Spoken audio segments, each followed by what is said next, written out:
Dave Talks Comics and Cartoons, Episode 8.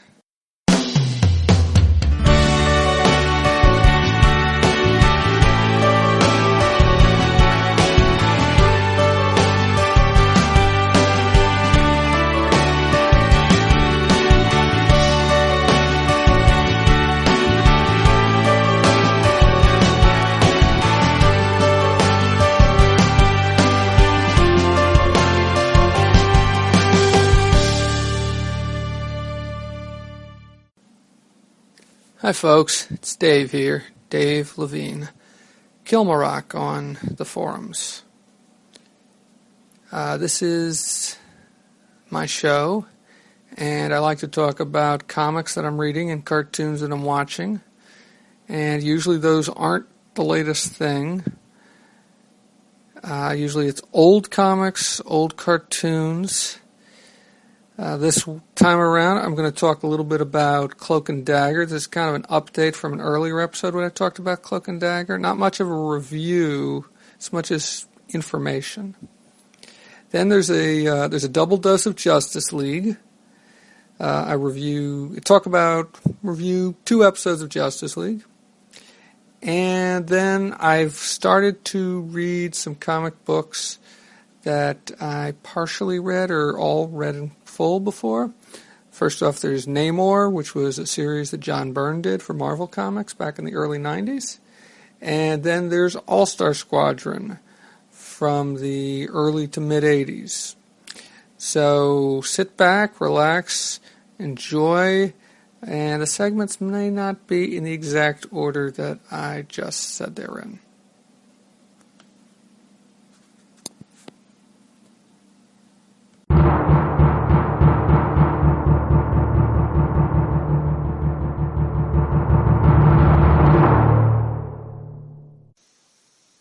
Cloak and Dagger early appearances.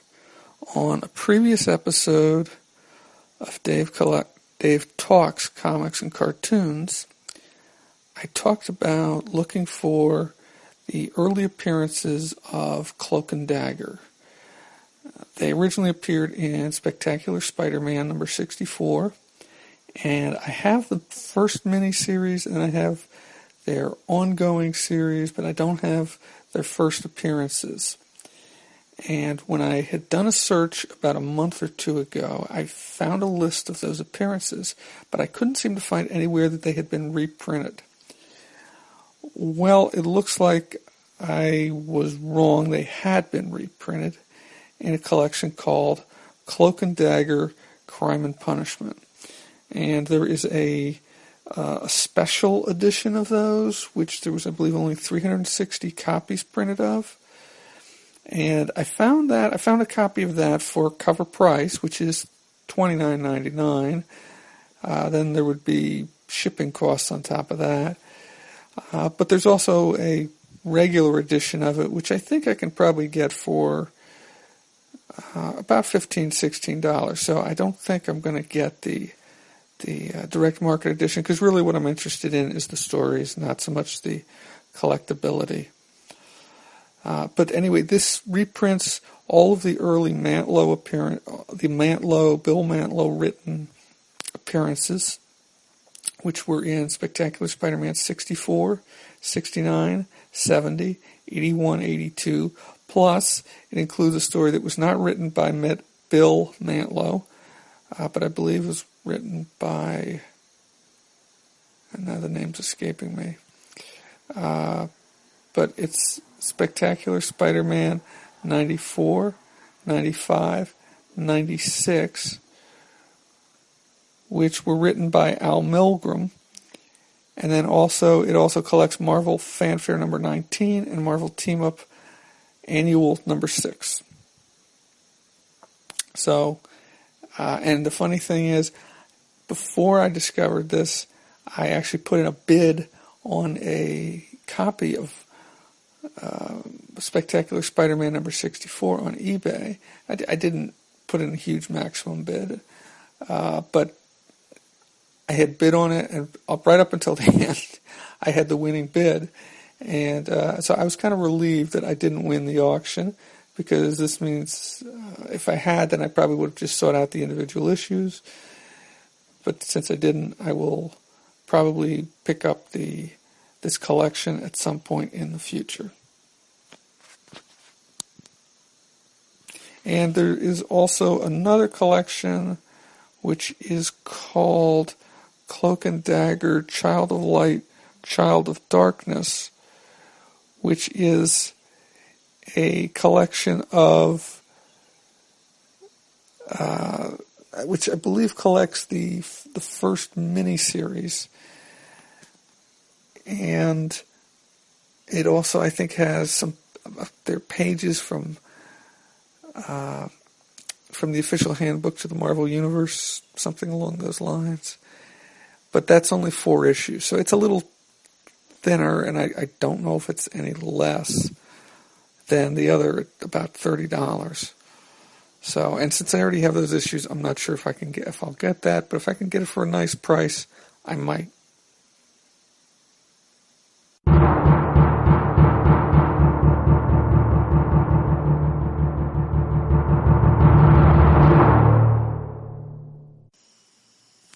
Justice League Season 2, Episodes 11 and 12, A Better World, Parts 1 and 2. This is probably one of the best episodes, best stories from the 2-season run of Justice League. This is a story that I missed the first time around, and I heard about incessantly on message boards and other places, and I didn't finally get to watch it until I think after I'd watched all or most of Justice League and JLU when I rented it on DVD a few years back. So I watched this again just the other night, and it's still a really good episode, really good story. Basically, the premise is that it begins with an alternate universe version of the Justice League, and something goes wrong, which causes them to take control of the country, the world. One of the heroes is killed before the story begins, which leads to Superman doing something drastic. I'm trying not to spoil this, which causes them to change. Now, when the episode opens, they're in the same costumes that the regular Justice League are. But then 2 years pass, and they all change costumes. And I thought the new costumes are really cool. I like the redesigns, especially Superman and Batman and Wonder Woman. The others, to varying degrees, I liked.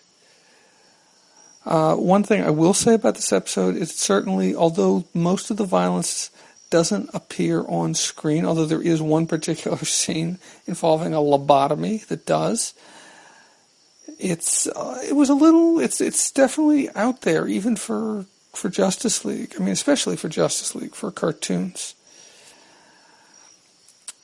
And even when you didn't see the violence, seeing some of these characters who had apparently been lobotomized, villains who had been lobotomized, and just seeing the scars and seeing the way they acted was certainly something different than what you would normally see in an episode of Justice League or even an episode of JLU.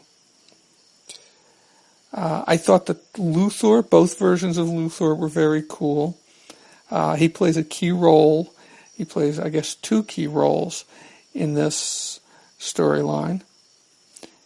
And the fact that when because the Justice League from the other universe are become called the Justice Lords.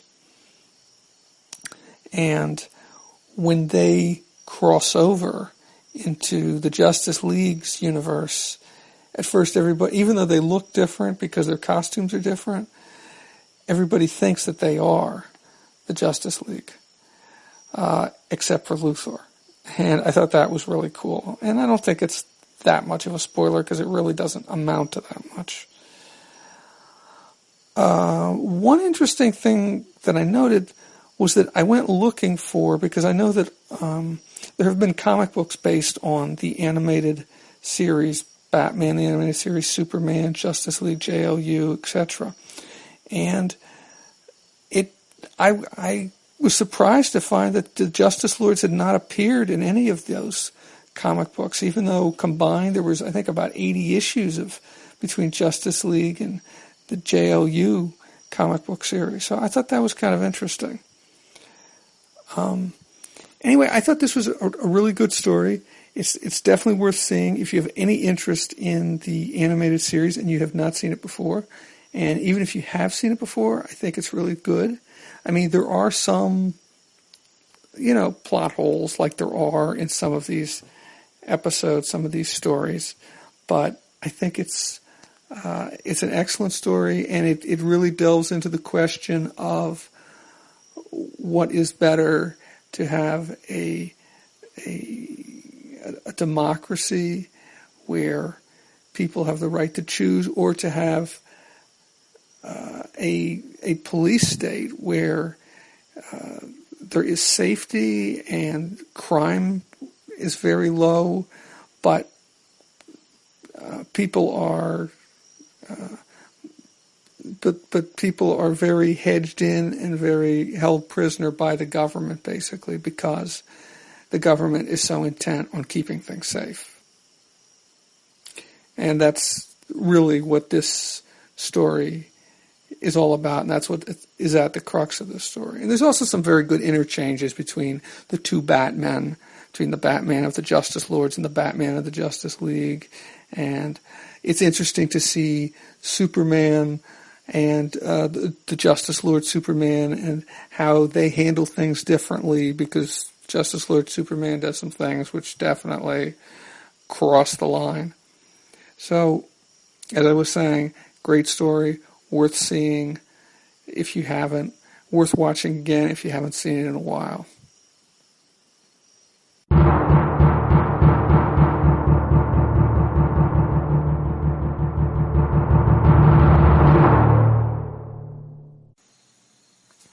All-Star Squadron 19 and 20, or the All-Star Squadron versus Brainwave. All-Star Squadron 19 and 20 is the first story that Jerry Ordway penciled. Prior to this, he had inked most, possibly all, of the previous issues, but this is his first time that he actually both penciled and inked it. The story basically is that the All-Star Squadron, which at this point is Liberty Bell, Johnny Quick, Firebrand, Robot Man, Commander Steel, and Tarantula, who just recently joined them, are lured to the 1939-1940 World's Fair fairgrounds by a mysterious blinking light at the top of one of the buildings that was built there specifically for the fair, the Trilon. When they get there, basically what they find out is that the JSA, the Justice Society of America, is there. 8 of their members are there, and they've been captured. And those members were Johnny Quick, Sandman, Hawkman, Starman, Dr. Fate, Dr. Midnight, Wonder Woman, and the Atom. And actually, technically, Wonder Woman was not a member of the Justice Society at this point. They are there. They had been captured by Brainwave, and basically tells a story of how Brainwave lured the JSA there and what he's done to them since, because they all seem to be comatose. And he kind of issues some sort of a challenge, or maybe that's the beginning of the next issue. At the beginning of issue 20, he issues a challenge to them, to the All-Star Squadron. And basically they take him on in issue 20. And they're not entirely successful. And then Green Lantern shows up, Alan Scott. And that's what tips the balance. And that's all I'm going to say about the actual plot. Anyway, it's a really good story. I really like it, partly because it's the first story drawn by Jerry Ordway, partly because Alan Scott, the Green Lantern, plays a pivotal role in it, partly because of the way it ends. It ends on a really touching note, and you get to see kind of a preview of, well, he gets to see a preview of something much more devastating than the world has seen at that point. This probably isn't Jerry Ordway's best artwork, but there are some pages that are really, really beautiful, like the splash page at the beginning of issue 20. I thought was really nice. And there are a number of splash pages throughout this story. The first issue is very wordy, and I think the second issue has more action and less words in it. What else is there about this story that strikes me? Okay, so there's also the first appearances of a couple of things that become mainstays of the book. The Trilon and the Perisphere. The Perisphere becomes the headquarters, and the Perisphere is like this giant orb-like building. And that becomes the headquarters for the All-Star Squadron for the rest of the series. And also there's a robot they encounter in the Perisphere whom they name Gurnsack after I believe its creator. And at first it's being used by the Brainwave against them, and then in later issues they rewire it and they turn it into their butler. Let's see, I think that's about it. It's not the best story, but I think it's a really good one. And and actually it has some moments of violence in it which are rather considerable.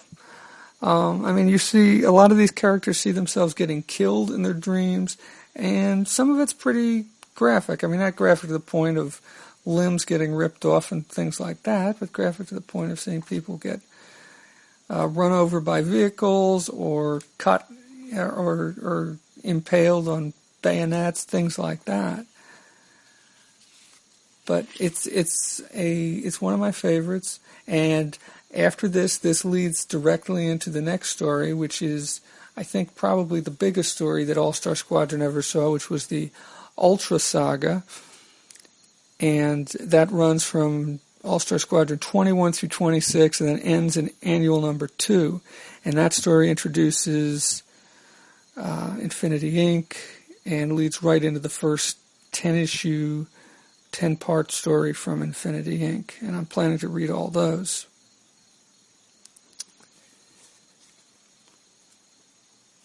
So I think that's it, unless there was one other thing that I can't think of what it was right now that you get to see in this issue, or this story. Oh, I know what it was. The titles. I call it the All-Star Squadron versus Brainwave, but that's not the official title. Each issue has a different name, and it's not Part 1 and Part 2. The first issue is called Death Considered as a State of Mind, and of course there's an exclamation mark after it. And the second one is called For the Dark Things Cannot Stand the Light. And to me, this is Roy Thomas, who of course wrote this. This is him echoing Stan Lee, and the way Stan Lee would title a lot of the stories that he wrote. He would give them these grand, majestic titles, which didn't always necessarily reflect the entire story, or didn't really tell you what the story was about, but somehow captured an aspect of the story. So I thought that was worth noting. So that's it. That's All-Star Squadron 19 and 20. If you're interested in All-Star Squadron, I think it's definitely one of the stories that's worth a read. Is it the best? No, but it's a good one.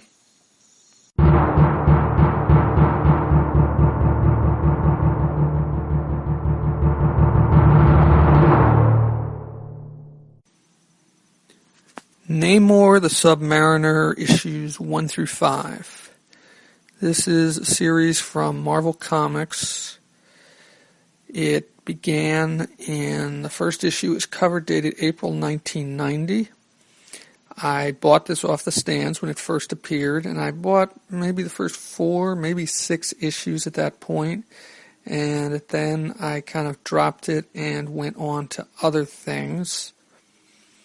I came back to it more recently, well, several years ago. I bought a bunch more, so I now have the first 22 issues. This series was written and drawn for the most part by John Byrne. The story begins with, as prologue to the story, it should be said that, and I'm not, what I know about this only comes from within the series itself, because I was not reading comic books very consistently back then, is that there was some sort of a war with Atlantis, the surface world in Atlantis, and Namor was believed dead, that he had been killed in the war. So he shows up. The beginning of the series introduces some new characters. There is a marine biologist by the name, his name is Dr. Alexander, and I don't think they ever give him a first name. I checked the Grand Comic Books database and he was just referred to as Dr. Alexander there, and his daughter, Carrie Alexander, he's an older man, she's a full-grown woman, she's in her 20s, I guess, and he was rescued, actually. In the flashback, they explain that he was rescued by Namor, and he's always had a man crush on Namor, I don't know. But they run into him out at sea somewhere. So those are a couple new characters. A couple of other new characters are Phoebe and Desmond Mars. They are twins. And they're referred to as the Mars twins, I think, on more than one occasion. And they're kind of in the background. They don't encounter Namor in the first issue. And basically what happens in the first issue is that Namor goes down, digs up some old pirate ship, all these jewels and gold and stuff, and decides to use this money to buy a company because he believes that the surface world is destroying the environment, and he is going to do something about that. So he buys a company called Oracle. Now, Desmond Mars is kind of interested in what Namor's up to, and so he starts to send people to intercept him or to give him a hard time. But he's all behind the scenes. So in the second issue, Namor fights the Griffin, who is this somebody who used to be human but was kind of morphed into this more monster-like creature. Namorita also appears in the second issue. Carrie Alexander gets captured by the Griffin, and her father gets seriously injured. And then in the third issue, the battle with the Griffin kind of ends, and basically it seems like Carrie and her father are kind of leaving the picture, although I haven't read beyond issue 5, so I'm not sure if they come back. Because her father gets injured in this attack by the Griffin, has a heart attack, and he's not dead, but he's seriously injured. So in the third issue, Namor he believes that the Griffin was sent by Roxxon Oil because apparently the experiments that led to whoever it was becoming the Griffin were sponsored by a division of Roxxon Oil. So, and Roxxon Oil is basically the Marvel Universe's version of Exxon. So Namor confronts the board of directors of Roxxon, which kind of exposes him to the world because they all give accounts to the news of what happened. And also in this issue, you see the Mars twins continuing to observe Namor from a distance. And also there was another character who was introduced in the second issue named Headhunter, a woman who is some sort of a bounty hunter, who is also observing Namor. But separately from the Mars twins, and there's no indication that they are that there's any link between them at this point. So in the fourth issue, Oracle, which is the company that Namor bought, throws a party, and Oracle is in the oil business, which is a little confusing given that Namor wants to do something about the environment. But Oracle has a submarine oil tanker that they're showing off, and so they're throwing a party. And then there's these eco-terrorists who decide to plant a bomb on the oil tanker. It explodes. There's a huge oil spill in New York, in the harbor by New York. I'm not sure exactly which river it's supposed to be. And but so Namor tries to do something about it. He ends up getting sucked into the water. Not good. But lucky for him, Tony Stark and Reed and Sue Richards, Tony Stark, of course, Iron Man, Reed and Sue Richards, Mr. Fantastic and the Invisible Woman appear. They show up Iron Man retrieves Namor from the oily water. Mr. Fantastic and the Invisible Woman do what they can to contain the oil spill, but the eco-terrorists strike again with a bomb that sets all the oil on fire. And that leads to what I think is one of the weirdest twists in this story so far, which is that Namor goes all Aquaman and calls in these weird sea creatures called thermorays, which absorb the fire and help to put it out. And it's blatantly Aquaman stuff, because I can't remember Namor ever having this power before. Maybe this is something that was introduced in the years prior, because I think at one point Namor was a member of the X-Men, and he supposedly is a mutant, so maybe that's his mutant power. I don't know. Anyway, on the whole, I'm not terribly impressed with this series so far. I think Byrne has definitely done better, especially with the artwork. And it's worth noting that the first 3 issues are inked by Bob Wiacek, but Byrne pencils and inks the 4th and 5th issues. And it does not look as good. It does not look as good. And it wasn't clear to me until I went back and I reread them exactly where the break occurs.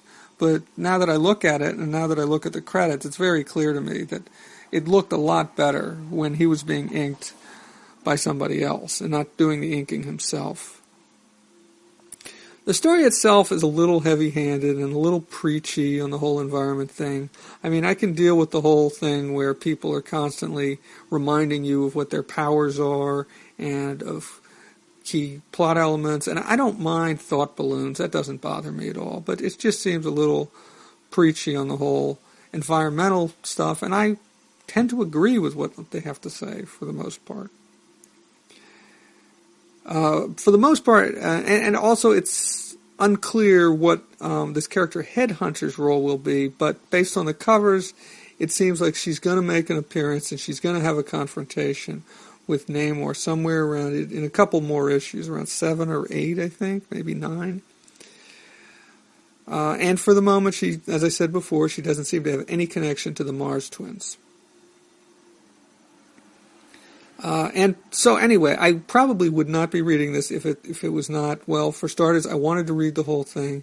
And part of the reason why I wanted to read the whole thing, my other reason, is that around issue 10, John Byrne, starts to introduce elements from the Invaders comic book series from the 1970s, which I have some of, and I read actually Invaders Classic, which collects like the first 10 issues, I think, of the Invaders earlier this year, and that was very good. And so I'm kind of curious to see what he does with that, with these characters. I believe Master Man and Warrior Woman show up, and possibly the original Human Torch, or certainly I think there's flashbacks to old Invader stories and possibly untold Invader stories. So I'm curious to see how those go. So I'm going to stick with this. I'm not sure that I would recommend it for everybody, especially the story so far. I'm not terribly impressed with the artwork, especially issues 4 and 5. I'm not sure how long Byrne goes on to ink himself, continues to ink himself.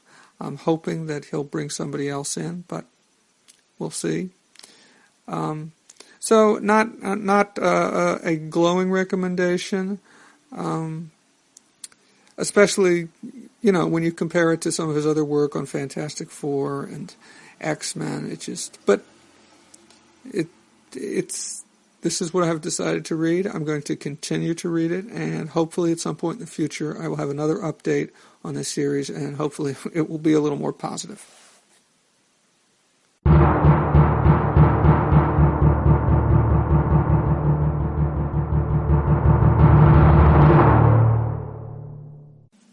What I watched, Justice League: The Terror Beyond. This is a two-parter from Season 2 of Justice League.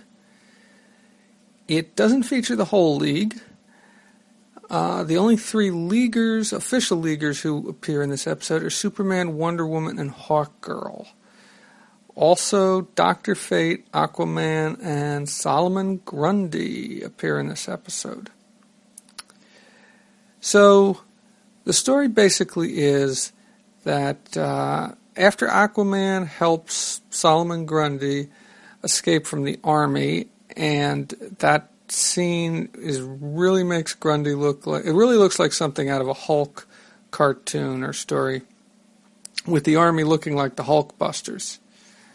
So after that happens, after Aquaman helps Grundy escape from the army, the League, Superman, Wonder Woman, Hawkgirl, go after them, only to find out that they've teamed up with Dr. Fate. And so they get into a fight ensues between a 3-on-3 fight at Dr. Fate's tower. And eventually it becomes clear that what Fate and Grundy and Aquaman are trying to do isn't evil, that they're actually trying to do some good, that they're trying to fight the good fight. At that point, Superman, Wonder Woman, and Hawkgirl pitch in to help out.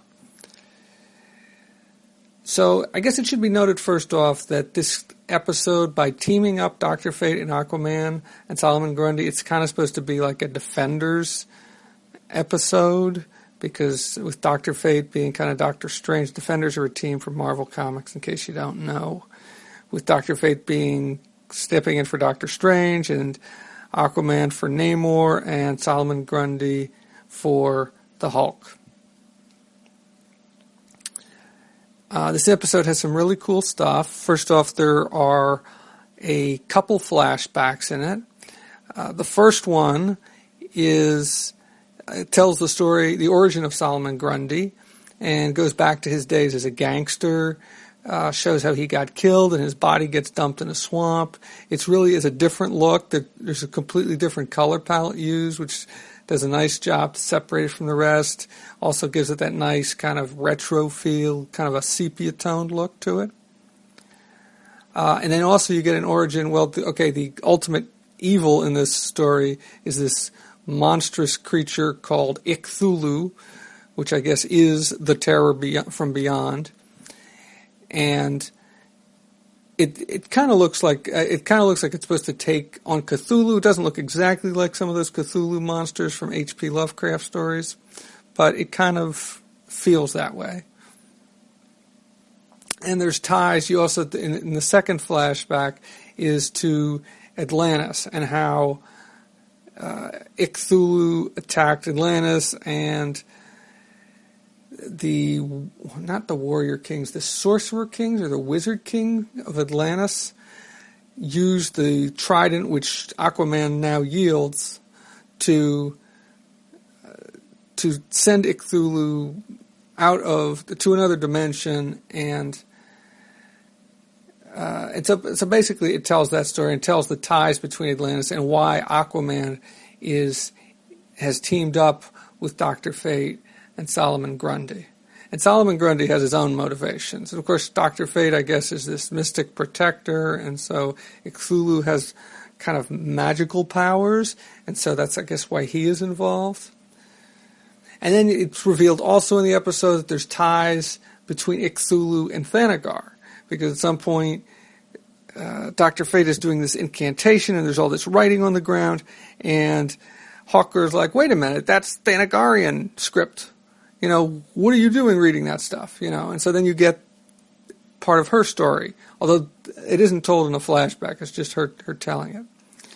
So there's a lot of other interesting things in this episode, like there are some crazy-looking monsters in this episode, because this Cthulhu wants to send all these creatures through a portal, like a wormhole, to Earth, to take over Earth. Though I don't remember exactly why he wants to do that. I suppose just because he's evil, but maybe there's another reason. And all sorts of crazy-looking monsters. The ones that comes to mind most vividly is the ones who have mouths on their hands, on the palms of their hands, that scream. But that's just the tip of the iceberg. There's all sorts of weird-looking creatures here. I assume that the illustrators, the artists, had all kinds of fun drawing this. I hope they did.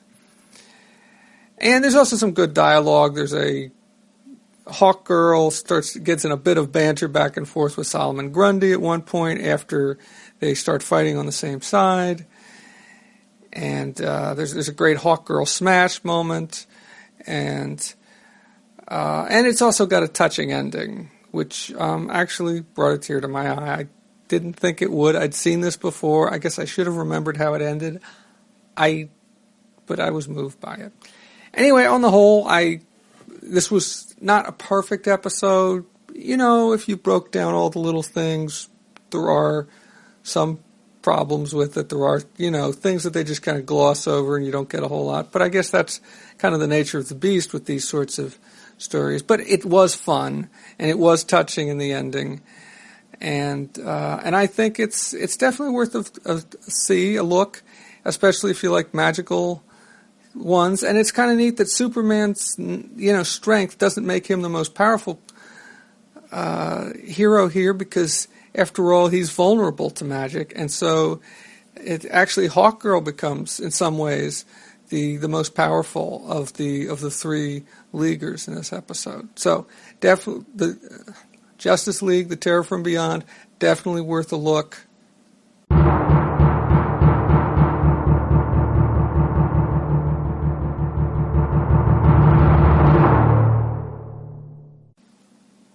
Okay, that's it for this episode of Dave Talks Comics and Cartoons.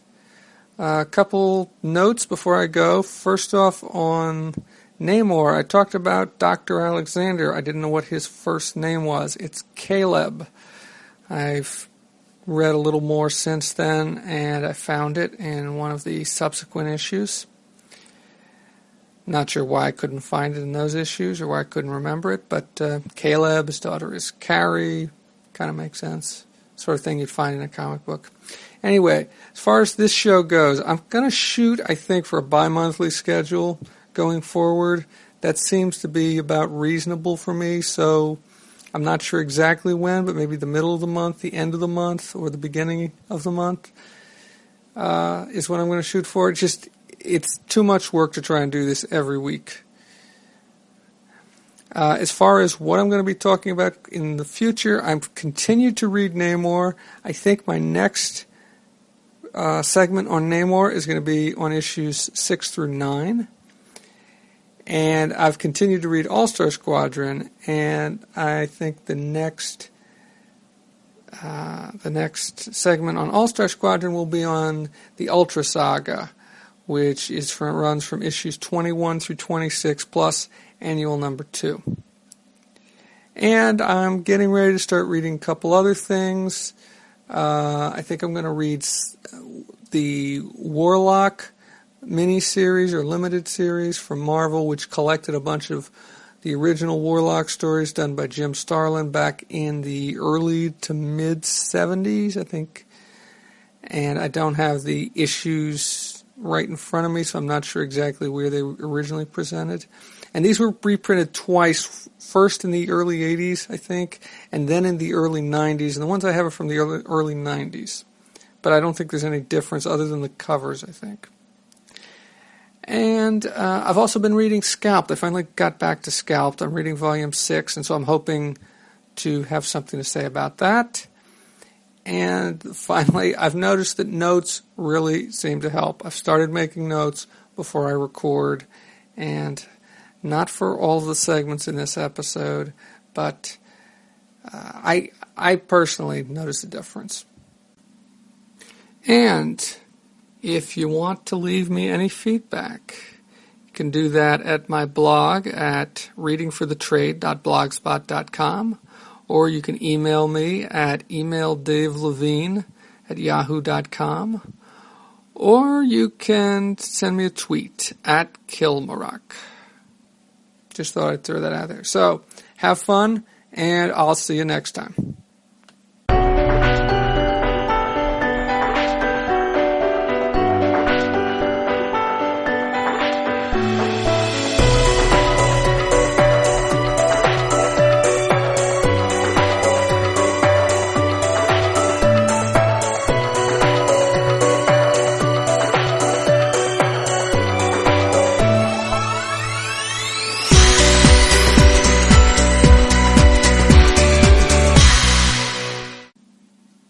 Later.